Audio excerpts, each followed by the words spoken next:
संध्याकाळच्या नाश्त्यासाठी काय बनवायचं सुचत नसेल तर असं पटकन होणारं ब्रेड पॅटीस बनवून बघा.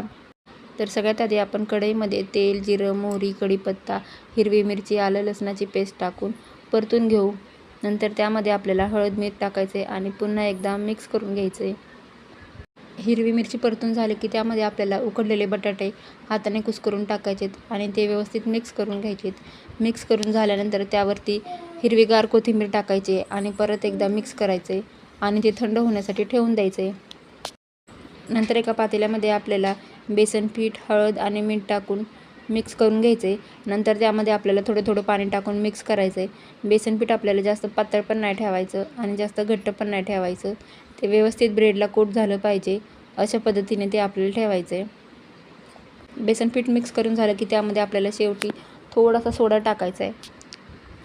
नंतर आपल्याला ब्रेडला बटाटा लावून घ्यायचा आहे. बटाटा आपल्याला खोबऱ्यापर्यंत लावून घ्यायचा आहे. कोणतीही साईड आपली तशीच राहिली नाही पाहिजे.